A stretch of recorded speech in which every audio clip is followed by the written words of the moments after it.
안녕하십니까. 오늘은 기술 능력의 두 번째 하위 능력이죠. 기술 선택 능력에 대해서 알아보도록 하겠습니다. 저는 한국산업인력공단 국가직무능력표준원장 김진실입니다. 자, 기본적으로 우리가 일을 하는 데 있어서 적재적소에 필요한 기술들을 잘 선택을 해야겠죠. 그래서 기술 선택 능력을 향상시키기 위해서는 기술 선택이 왜 중요한지, 또 특히 이제 매뉴얼 같은 이런 지침, 규정, 그리고 참고할 수 있는 매뉴얼 활용 방법, 벤치마킹을 통한 기술 선택 방법 등등 각 기술에 대한 장단점 또는 상황별 기술 선택, 활용 이런 부분이 굉장히 중요할 수가 있죠. 또 최근에는 이런 기술을 보호하기 위한 지적 재산권 이런 부분이 있습니다. 그래서 그 부분에 대해서 이번 시간에는 기술 선택을 위한 의사결정, 또 벤치마킹을 하기 위한 특징, 중요성, 또 매뉴얼, 또 지식 재산권 이런 부분에 대해서 알아보도록 하겠습니다. 자, 우리는 기술적으로 성공했다고 평가받았음에도 불구하고 시장에서 외면을 당하거나 반대로는 기술적으로는 부족했지만 시장에서 폭발적인 호응을 얻어서 이제 성공한 경우를 볼 수가 있을 거예요. 자, 기술을 선택하는 데 있어서도 고려해야 할 상황에 대해서 여러분들이 알아볼 필요가 있는 거죠. 그러니까 벤치마킹을 어떻게 해야 될지 한번 알아볼 필요가 있어요. 자, 그러기 위해서는 이제 사례를 한번 볼게요. 실패한 기술, 혹은 성공한 기술. 한번 읽어보겠습니다. 비디오 플레이어가 처음 만들어졌을 때 비디오 테이프는 소니의 베타 방식과 VHS 방식이 있었다. 하지만 지금은 베타 방식의 비디오를 거의 찾아볼 수 없으며 이 경우 베타 방식은 실패한 기술이라고 볼 수 있다. 인터넷이 처음 나왔을 때 처음에는 넷스케이프라는 브라우저가 장악하고 있었을 거예요. 하지만 MS사의 인터넷 익스플로러가 점점 시장 점유율을 높였고 이제는 넷스케이프를 볼 수가 없습니다. 그래서 이 상황에서도 넷스케이프는 실패한 기술이라고 볼 수가 있죠. 또한 피스가 처음 나왔을 때 애플의 맥킨토시 이거 예전에는 있었죠. 그래서 MS 운영체계를 사용하는 그 IBM PC보다 훨씬 더 기술적으로 우수하다고 간주했지만 시장에서는 IBM에 밀렸습니다. 넷스케이프도 처음에는 익스플로러보다 더 우수하다고 간주되었지만 윈도우에 같이 끼운 그 익스플로러의 물량 공세로 이겨내지 못했고 또 여객기 콘코드도 엔지니어링 측면에서는 대단한 성공으로 간주됐지만 비행사와 승객으로부터 외면당했다. 이렇게 시장을 장악하고도 실패하거나 기술적으로 우월함에도 시장 장악에 실패한 이유가 무엇일까? 다양한 이유가 있겠죠. 한번 생각해 보시기 바라요. 기술 선택을 통한 성공과 벤치마킹. 스타벅스 코리아는 2014년 5월 모바일 앱으로 커피 주문과 결제를 할 수 있는 사이렌 오더를 전 세계 스타벅스에서 처음으로 선보였대요. 사이렌 오더가 출시되고 한 달이 채 되지 않았을 때 이석구 스타벅스 코리아 대표는 한 통의 이메일을 받았다. 스타벅스 창업자인 하워드 슐츠가 직접 보낸 이메일에는 fantastic 이라는 말만 적혀 있었다. 스타벅스 코리아가 처음 선보인 사이렌 오더는 이후 전 세계 스타벅스가 벤치마킹해 스타벅스의 표준이 되었다. 스타벅스가 시작된 미국뿐 아니라 유럽과 아시아 주요국에서도 사이렌 오더를 도입했다. 사이렌 오더가 처음 도입된 한국 스타벅스에서는 이제 전체 결제의 17% 정도가 사이렌 오더로 이루어질 만큼 이용이 늘었다. 결제뿐 아니라 주문까지 합치면 전체 스타벅스 이용자의 절반 정도가 모바일 앱을 이용하고 있다. 입니다. 우리나라 스타벅스 코리아가 먼저 했던 것을 전 세계가 벤치마킹했다. 이런 내용이고요. 벤치마킹에 의한 새로운 기술의 재창조. 네덜란드 PTC 플러스 교육이 시작된 이래 현재까지 딸기 재배의 가장 성공적인 케이스로 꼽히는 K씨. 그는 자신의 지역에서 하이베드 딸기 재배의 선구자로 꼽히고 있다. 하이베드 딸기는 높은 침대에서 자란 딸기라는 뜻으로 작물을 관리하기 쉽게 작업자의 높이에 맞춰 베드를 설치하여 재배하는 방법이다. 따라서 일반 딸기들을 지상에서 토경 재배하는 것과 달리 지상 80cm 위에서 양액 재배를 하기 때문에 노동력이 적게 들고 위생적인 관리가 가능한 농법이래요. K씨는 네덜란드 PTC 플러스에서 배워온 딸기 재배 기법을 단순 적용한 것이 아니라 우리나라의 실정에 맞게 재배 기법을 변형하여 실시함으로써 고수익을 올린 것으로 유명하다.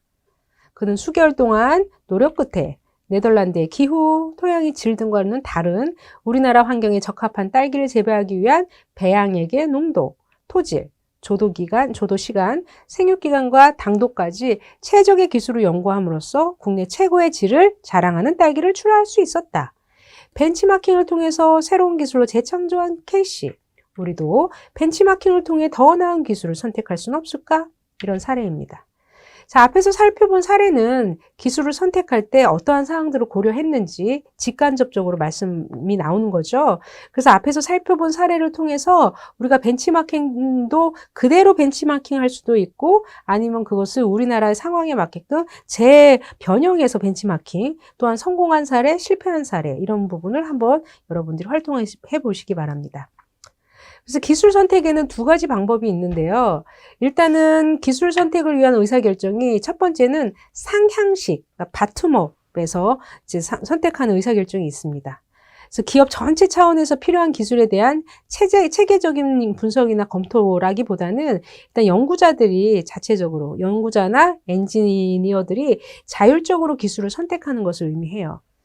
이러한 방법은 기술 개발자들의 흥미를 유발하고 창의적인 아이디어를 활용할 수 있다는 장점이 있죠. 반면 기술자들이 지식과 흥미만을 고려해서 기술을 선택할 경우 고객 수요나 서비스 개발에 부적합하거나 기업 간 경쟁에서 승리할 수 없는 기술을 선택할 수 있는 단점이 있을 수도 있습니다. 그래서 이런 기술 선택을 하기 위해서는 굉장히 다양한 요소들을 분석을 하고 해야 되는데 또 자발적으로 연구자들이 이제 선택을 하는 부분도 있습니다. 이건 바텀업식이고요. 또 이제 탑다운식, 하향식 기술 선택도 있죠. 굉장히 철저히 분석을 한 후에 선택을 하는 거예요. 기술 경영진이라던가 기술기획 담당자들에 의한 체계적인 분석을 통해 기업이 획득해야 하는 대상 기술과 목표 기술 수준을 결정하는 것입니다. 즉, 기업이 직면한 외부 환경과 보유 자원의 분석을 통해 중장기적인 목표를 설정하고 이를 달성하기 위해 필요한 핵심 고객층과 그들에게 제공하는 제품 및 서비스를 결정하여야 하는 거죠. 그 다음으로는 사업 전략의 성공적인 수행을 위해서 필요한 기술들을 열거하고 그 기술에 대한 우선순위를 결정하는 것을 말합니다. 기술 선택을 위한 우선순위 결정하기 위해서는 제품의 성능이나 원가에 미치는 영향력이 큰 기술을 먼저 선택을 해야겠죠. 그리고 기술을 활용한 제품의 매출과 이익 창출 잠재력이 큰 기술, 그 다음에 쉽게 구할 수 없는 기술을 선택을 해야 되겠고, 기업 간의 모방이 어려운 기술, 또한 기업이 생산한 제품이 서비스에 보다 광범위하게 활용할 수 있는 기술, 또 최신 기술로 더 좋아질 수 있는 가능성이, 그러니까 최신 기술이 나타나서 진보화될 가능성이 적은 기술, 이렇게 선택할 필요가 있습니다. 기술 선택을 하기 위해서는 일단 외부 환경을 분석을 하고요. 중장기 사업 목표도 설정을 하고 내부 역량을 수립을 하는 이런 분석 단계가 있고 그에 따라서 사업 전략을 수립하고 요구 기술을 분석해서 기술 전략을 수립하고 또 핵심 기술을 선택하는 그런 프로세스가 있습니다.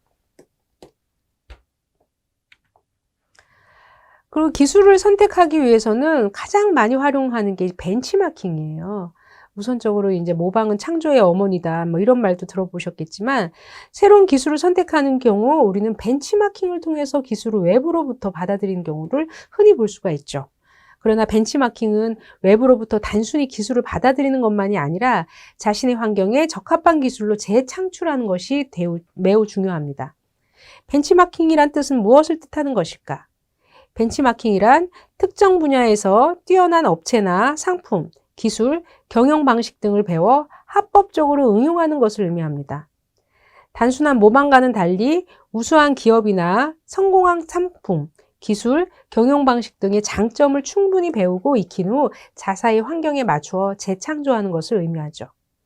벤치마킹의 종류는 일단은 비교 대상의 분류에 따라서는 내부 벤치마킹, 그러니까 같은 기업 내에 다른 지역 혹은 타 부서 혹은 국가 간의 유사한 활용을 비교 대상으로 하는 그런 내부 벤치마킹이 있고 경쟁적 벤치마킹, 그러니까 동종업계의 경쟁사가 하는 것을 좀 벤치마킹하는 것도 있고요. 비경쟁적 벤치마킹, 제품이나 서비스 및 프로세스의 단위 분야에 있어서 가장 우수한 실무를 보이는 비경쟁적 기업 내의 유사 분야를 대상으로 하는 거. 그리고 글로벌 벤치마킹, 프로세스에 있어 최고의 우수한 성과를 보유한 동일 업종의 비경쟁적 기업을 대상으로 하는 벤치마킹.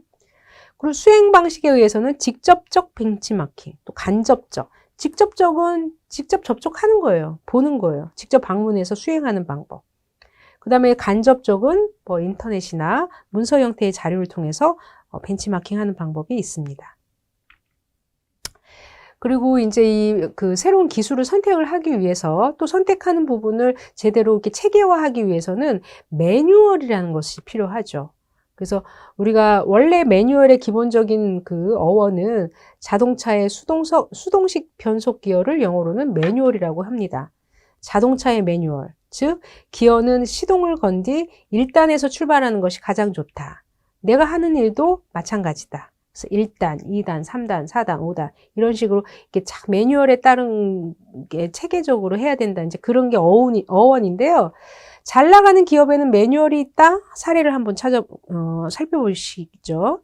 자, 최근 국외 사업에 활발한 기업들의 경우 매뉴얼이 없으면 도태된다는 인식이 확산되면서 업무의 매뉴얼화를 서두르고 있다. 삼성은 2001년부터 자잘한 일상 업무를 상기시켜주고 업무 절차를 알려주는 매뉴얼을 도입했다. LG전자는 지난해 레바논에서 전쟁이 터졌을 때 서방 주요 기업보다도 빨리 이틀 만에 주재원 가족 6명을 전원 탈출시켰다. 차량 안에 송수신이 가능한 무전기와 사이렌을 준비한다. 출퇴근 코스를 자주 바꾸라 등 첩보원의 행동 지침을 방불케 하는 국외 근무자 신변 안전 매뉴얼이 있었기 때문이다. 다국적 기업들 가운데 매뉴얼을 잘 갖춘 사례 맥도날드가 있는데요. 이 회사는 매뉴얼만 5만 개가 있대요. 햄버거 두께에서부터 매장 색깔, 직원들이 건네는 인사말, 쓰레기 처리, 대외 협력 등 상상할 수 없는 모든 것을 다 매뉴얼로 만들었대요. 덕분에 초등학교만 나온 사람이라도 세계 어디서나 똑같은 햄버거를 만들 수 있대요. 중소기업도 앞으로는 남보다 앞서려면 혁신 매뉴얼을 개발해야 한다. 그래야 강소기업으로 살아남을 수 있다. 입니다. 매뉴얼이 있으면 정말 아무것도 모르는 사람도 그 매뉴얼에 따라서 하면 어느 정도의 중상의 퀄리티는 이제 유지는 할 수 있겠죠. 하지만 매뉴얼이 오히려 창의성을 또 발목 잡는 그런 뭐 단점도 있긴 합니다. 하지만 우리가 기본적으로 어떤 업무를 수행하는데 내가 어떤 절차에 의해서 해야 되는지 명확하게 명시되어 있고 그 행동 지표들을 잘 관리를 하는 게 이 매뉴얼은 매우 도움이 될 수는 있습니다. 자, 활동을 한번 해보시죠. 앞에서 살펴본 사례는 우리 주변에서 흔히 볼 수 있는 성공한 대기업들이 매뉴얼을 활용하고 있는 것을 알 수 있는 간단한 사례이다. 자신의 업무 수행 중에 매뉴얼을 활용한 경험이 있는지 생각해보고 매뉴얼 활용에 대한 장점, 단점 및 알아보자. 자신이 맡은 업무, 뭐 여러분들이 어떤 업무를 하든 일단은 업무 분장이 있을 거고요. 또 그 업무 중에 내가 처음으로 이제 어떤 지침에 의해서 해야 될지, 어떤 규정을 봐야 될지, 아니면 어떤 프로세스에 의해서 해야 될지 본인이 각자 참고할 만한 매뉴얼들은 다 있으실 거예요. 그래서 여러분들 한번 자율적으로 활동하시기 바랍니다. 그럼 매뉴얼을 한번 볼게요. 자, 사전적인 의미에서 매뉴얼은 어떤 기계의 조작 방법을 설명해 놓은 사용 지침서라고 됩니다.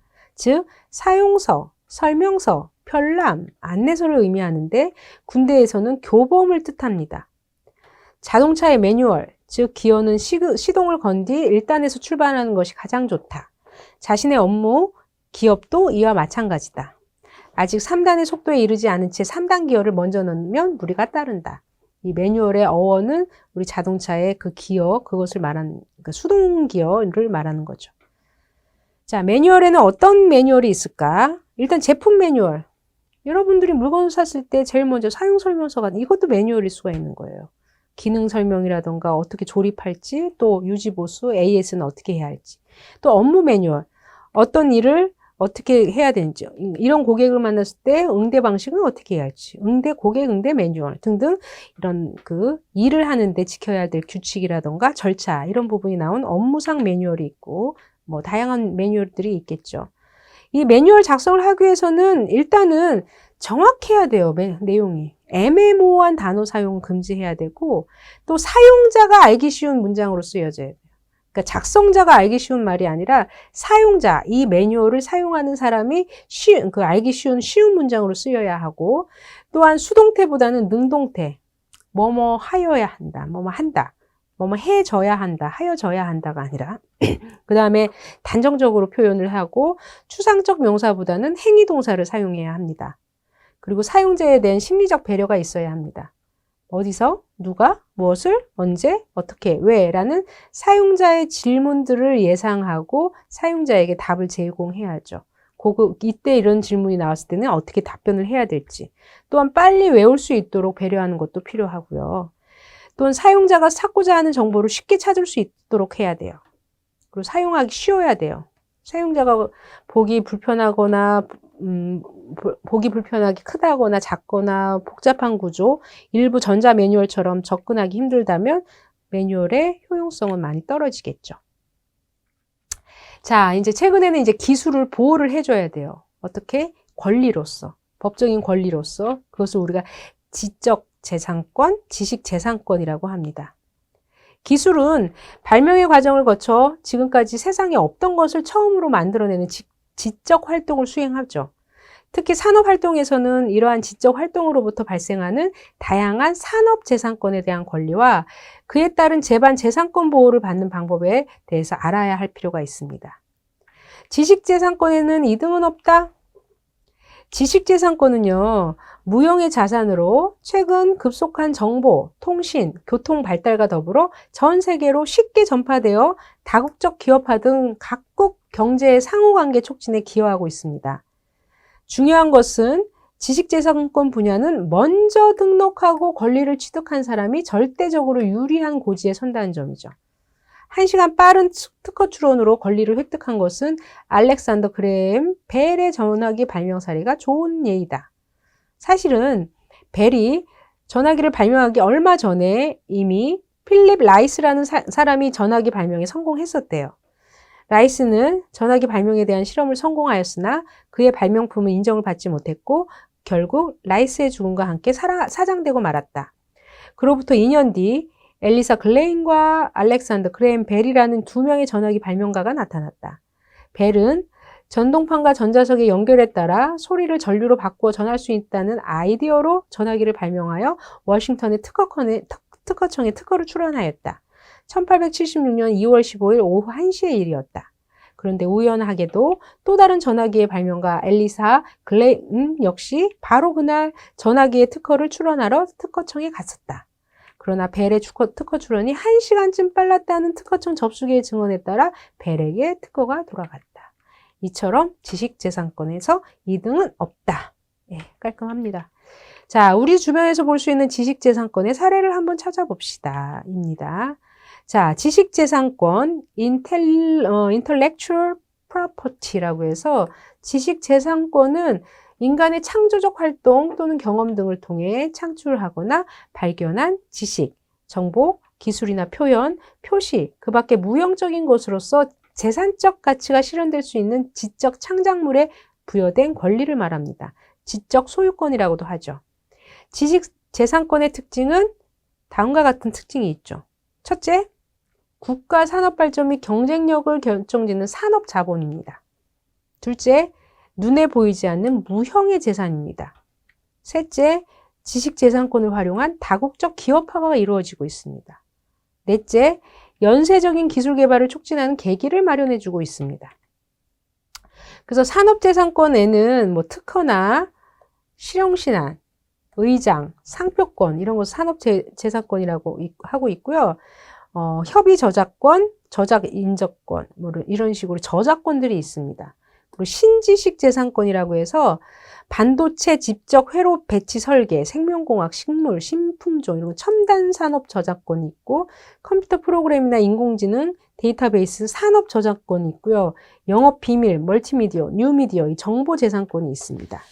그래서 지식재산권은 산업 분야의 창작물과 관련된 산업재산권, 특히 특허권, 실용신안, 상표, 의장 이런 게 있고요. 문화예술과 관련된 저작권, 반도체 관련된 이런 신지식 재산권 이렇게 구분이 되죠.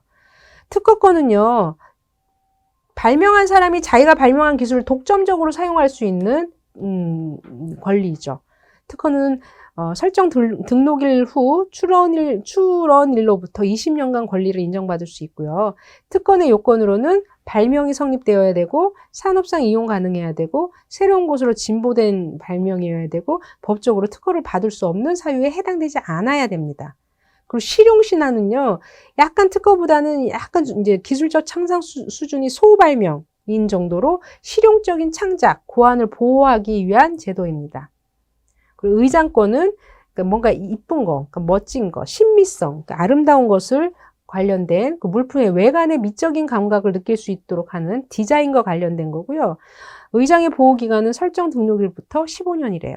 그 상표권은 제조회사가 자사 제품의 신용을 유지하기 위해서 브랜드를 표시하기 위해서 상호, 마크 이런 거 상표권이라고 합니다. 상표권은 등록 후 10년 정도가 된다고 해요. 자, 이번 시간에는 기술 능력의 이제 두 번째 하위 능력인 기술 선택 능력에 대해서 알아보았습니다. 끝까지 경청해 주셔서 감사합니다.